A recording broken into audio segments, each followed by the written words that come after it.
O torcedor do Inter, acho que qualquer pessoa que assiste aqui ao Seleção vai concordar comigo que o torcedor do Inter tem que fazer a maior festa em Porto Alegre, em São Paulo, na Lua, em Marte, onde for, porque ajudou a fundar um Grêmio. Eu te pergunto do ponto de vista do atleta, o que você acha dos jogadores do Inter ao final do jogo, com o caixão na mão e a zoação em campo? Ali no Rio Grande, e eu posso falar porque eu vivi lá, né? Joguei esse clássico uma vez, ali é diferente do que em outros estados, né? O torcedor, ele cobra muito isso do jogador dentro do campo.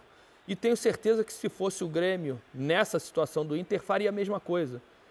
Porque o Grêmio, quando foi campeão estadual em cima do Inter, dançou a valsa, pegou a bandeirinha lá e dançou a valsa para o seu torcedor dentro do estádio do Beira-Rio. Então isso já faz parte de uma cultura do clássico gaúcho. Agora, se você falar se está certo ou não, é uma outra discussão. Hoje, nos tempos atuais, se ainda cabe esse tipo de provocação para lá ou para cá, entraremos em outra discussão. A discussão que eu estou dizendo aqui é que o Grêmio faria igual, tá? Se tivesse do outro lado, como se comentou, os jogadores do Grêmio fariam a mesma coisa. Dançaram a valsa quando o Grêmio foi campeão estadual, simbolizando 15 anos, exatamente, sem nenhuma conquista. Agora, se a gente vai discutir se esse tipo de comportamento tem que permanecer, diretamente de trazer utensílios para dentro do gramado, zombando com um grande rival, aí são outras discussões se a gente acha que vale ou não. Porque lá é muito da cultura isso. E o torcedor adora. E o jogador, como sabe que o torcedor adora, ele faz isso para realmente ganhar essa moral. O Paulo Miranda, até outro dia, ele tinha muita moral com a torcida do Grêmio porque brigou. Num Grenal, ele também, não sei contra quem que foi, ou qual foi o jogador adversário, ou vieram dois para cima dele, ele soltou um soco para lá, um soco para cá, derrubou um ou dois. Ele era enaltecido pelo torcedor do Grêmio, o Paulo Miranda, que nem é um jogador que usou tantas vezes, ou esteve em campo tantas vezes com a camisa do Grêmio, nunca foi titular do Grêmio. O torcedor adorava porque ele brigou dentro do... Então é isso que eu estou te falando, de cultura, de comportamento, de estado para estado, de rivalidade para rivalidade. Eu acho que lá passa um pouquinho do limite, mas o torcedor ama, adora esse tipo de comportamento do atleta dentro do campo.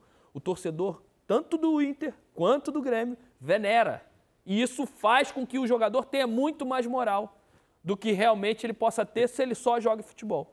Eu admito a minha total incapacidade aqui de estabelecer o que pode e o que não pode. Nem quero eu ser o cara a julgar o que pode e o que não pode, porque acho que o limite é muito tênue do que pode ou não pode fazer num campo de futebol, do ponto de vista do atleta lá dentro, né? Então, a minha nota de corte é a violência. Se gera violência, eu acho triste. Se gera violência, eu acho triste.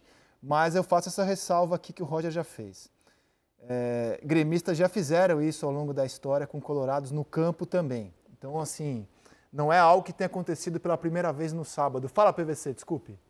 Eu acho o caixão é que passa do limite. E o que o Abel está falando ontem, embora eu não tenha citado, passa também por você dizer, estou vendo em Portugal as imagens ruins do futebol brasileiro. Não é exclusivo. A gente vai lembrar de Barcelona e Real Madrid, com Mourinho e Tito Villanova, um metendo o dedo no olho do outro. Aconteceu. Há pouco tempo atrás, o PVC, os jogadores do Sporting foram enquadrados dentro do CT. Aquilo é caso de polícia, né? Exatamente. Aqui é mais comum, né, PVC? Aqui é mais comum, né? Também. Claro, mas aqui é mais comum, barraco em campo, né? Tudo bem. Na América do Sul é mais comum.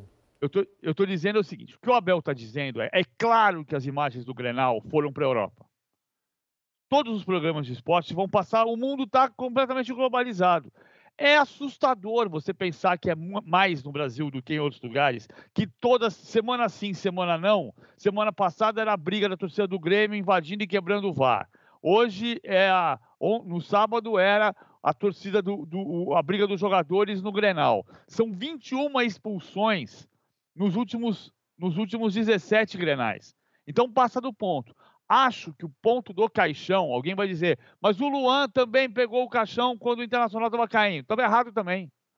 Um erro não justifica o outro. Acho o Caixão além da conta. Acho a imagem do Yuri Alberto com o bumbo, com o escudo do Internacional, batucando, fazendo festa. Aquilo é a imagem do Grenal. Aquilo é a rivalidade. Ganhamos do nosso maior rival.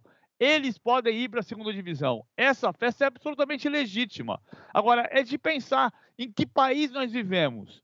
Nesse que exporta a cada semana imagem de um tipo de briga, seja na arquibancada de Vasco e Botafogo, seja a quebra do VAR em Grêmio e Palmeiras, seja a briga entre os jogadores no Grenal, não é esse país que a gente vive. Luiz, quer meter a sua colher nessa sopa? Eu gostaria de acrescentar. Gostaria sim, Rizek, porque eu acho que o Abel, quando ele fala das imagens que vão para todos os cantos, ele está falando, na verdade, da nossa indústria do esporte, né? E acho que ele tem muita razão quando ele chama atenção para que nós todos estejamos atentos ao que está acontecendo, porque esse é um produto feito de paixão, que é um produto belíssimo. O comportamento dos jogadores, a história do Caixão, eu acho que, como o Marcelo Barreto disse hoje no Redação Sport TV, ele extrapolou a licença poética por vários motivos, né? Por tudo que aconteceu no fim de semana e por tudo que vinha acontecendo com a pandemia. Embora o Caixão já tenha um significado de Série B há muito tempo. Acho que até na torcida, ok. Mas eu acho que o jogador de futebol no Brasil, o cara que é o artista desse espetáculo, jogadores, dirigentes, etc., o Cortez acabou sendo expulso depois por conta da reação, eles têm que ter a dimensão do momento que vivemos. Eu me lembro que eu achava bacana o Henrique Dourado fazer a lâmina no pescoço, mas aí houve um momento em que as imagens fortíssimas do Estado Islâmico decepando as pessoas ficaram muito fortes, viralizaram no planeta. E eu cheguei a dizer até num programa para ele, acho que você devia parar com isso, porque a licença poética já passou do limite aí também. Então eu acho que o jogador de futebol, o artista, seja no futebol, no voleibol, no basquete, o basquete andou um período também com muita confusão, eles têm que ter a dimensão do que isso representa no mundo beligerante que nós vivemos. Então tudo que passa do limite incita a violência. A gente já está vivendo uma violência constante. É muito comum. Você levanta a voz aqui, o sujeito já está me xingando ali na rede social, entendeu? Já está propondo briga. Então, caramba, não é possível que a gente não consiga fazer do que é a nossa arquibancada algo poético. E eu acho até que vale a pena o torcedor continuar arriscando, mas que fique na torcida, que o jogador comemore. O Alessio do Botafogo deu um exemplo ontem. Havia caixões na torcida do Botafogo, com os anos do Vasco na Série B, incluindo o ano que vem.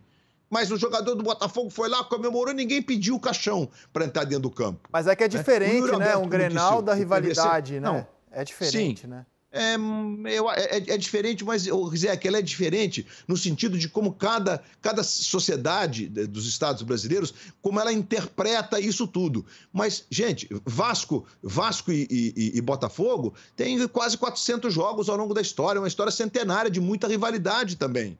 Então, assim, e como é o Repá, enfim, a gente pode citar diversos clássicos no Brasil. O Grenal é o mais. Ok, eu acho até que o Grenal ele tem esse comportamento mesmo, por conta de tudo que já aconteceu no Rio Grande, né? Mas o jogador de futebol que está lá, ele não pode assumir esse papel e jogar para a torcida. Acho que ele tem que entender o limite dele. Isso é o que mais me incomoda. Acho que o artista ele tem que entender o limite dele, tanto para um lado como perceber que ele pode acelerar pelo outro, pelo lado do bem, quando ele precisa se posicionar. E isso sim, eu acho que isso nos incomoda. E a gente tem um problema crônico de comportamento de torcida no Brasil. Quanto mais a gente for beligerante, mais difícil a gente vai conseguir ter estádios pacificados, que a gente vá para um jogo de futebol sem o medo de voltar machucado para casa, entendeu? Não, por isso que eu acho que o limite gerou violência, então era para evitar. Agora, se tinha um jogo que a gente já sabia, terminaria ali com umas 3, 4 expulsões, era o Grenal, né? Essa era a maior barbada para você falar na sexta-feira projetando os jogos do fim de semana. Esse jogo vai terminar com expulsão. O placar acho que era difícil cravar, mas que ia ter jogador expulso parecia meio óbvio.